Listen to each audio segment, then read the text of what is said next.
Hello all. In this particular session, we'll be basically understanding the binary up-down counter and decimal up-down counter. What we also call it as the binary counter is also called as hexa up and down counter. What is basically a counter? Counter is a device which starts incrementing or decrementing by each unit whenever the process is begin. Say for an example, we have installed a counter at entrance of a shopping mall. So it can count the number of people that are coming in, incrementing each time a person passes through the counter door. Okay, by the end of the day, you can count how many people had entered the particular mall. Right? This is just an example that I had given. Now, counter can be implemented in different number systems. Here we are seeing about two number systems, that is the binary number or a hexadecimal number system. Second one is a decimal number system. Whenever I talk about hexadecimal number system in terms of 8-bit, so the count should start from 00 up till FF if it is up counter, and if it is a down counter, the count should start from FF till 00 when it is a down counter. The same way, whenever I am implementing a decimal counter, the number range is from 0 to 9. Putting it in terms of 8-bit, the count should start from 00 till 99 if it is up counter. Same way, it is from 99 to 00 if it is a down counter. The logic remains the same. Okay. The problem with implementing this counter in microcontroller is, we know microcontroller works at the speed of 12 megahertz. Its clock is powered by 12 megahertz of frequency, practically 11.0592 megahertz. If the count happens at this particular speed, at microseconds of speed, we will not be able to see it. Our persistence of vision is not that fast.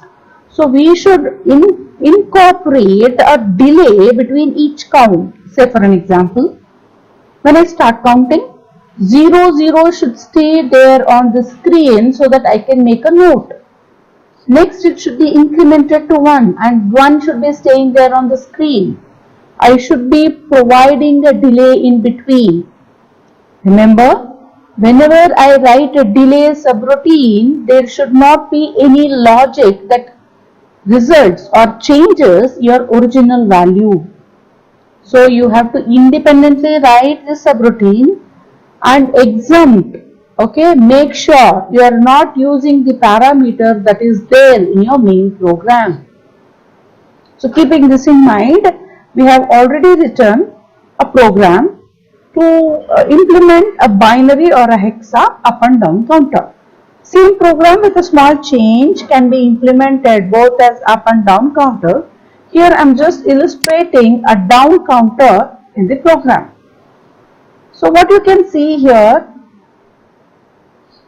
is the preprocessor directives as usual. I am loading accumulator with 0. My final target here is accumulator. I will be seeing all my counts on accumulator. So accumulator I am loading with 0. As I told you, 0 should be staying there on the screen for some time. So for that sake, I am calling a delay subroutine. In delay, what am I doing? I am loading R1, R2, R3 with maximum value that they can hold, that is FF. Each time R3, say for an example, is decremented, dollar symbol here indicates it is a self loop. R3 is decremented, coming back. R3 is decremented, coming back until R3 becomes 0. If R3 becomes 0, it will come out of the loop. R2 is decremented, going back to DCR. So R1 into R2 into R3 times, okay, the value is decremented from 0 to FF. So that is FF into FF time of delay. You can see here we are not doing much of logical work, we are just killing the microcontroller's time.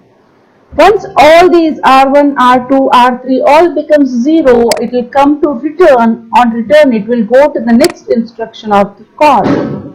So A was 0, it will increment. So now the A value is 1. Is accumulator equal to 0 now? No, it is 1. So it will again go back, call delay. 1 will be there on the screen for delay period. Again this repeats. This is the process of writing the counter. So I have created the project, save the file as .asf, because we know by now we would have learned all the steps of execution. So I have done all of them in PR. So I'll just translate, ensure it is 0 warning, 0 errors, build so that I can translate it or connect it to the hardware description. I'll debug. On debug, I basically need to watch the result in accumulator. Okay, so this is how it will be initially. Just click on here. My result is happening, my count is happening in accumulator. Just type A. Once you have typed A, click outside. You can run the program to see the counting happening. You can see how beautifully it is counting from 1, A, B, C, so on till FF. It keeps counting automatically. So this is how the counter should be working. So the result here is not seen on a memory window, basically it is seen on a watch window, which you can find it from the view watch window. You can select any of the watch window. I have selected watch 1. You can use watch 2 also, not an issue. I am selecting watch window. This is what my watch window is, and it is running beautifully to give the result. Okay, whatever is shown inside these codes are basically the ASCII. Do not worry about those ASCII values. We can be dealing it in the later stages of the program. You will understand what is ASCII, how do we convert and all that.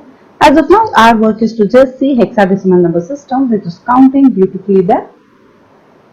So let me illustrate the other way of counting. I just stop debugging. So this was up counter, if you remember. So instead of increment, if I go for decrement, I can do down count. Increment is +1 +1. Decrement is -1. So we see down counter. It should be reverse way working. FF, FE, FD, FC, FP, FA, so on till 0, 0. Hope you people have understood the counter programming. The same logic holds good for decimal up down counter, where we count from 0 to 99 or 99 back to 0. Hoping you people have understood. See you people in the next session. Thank you.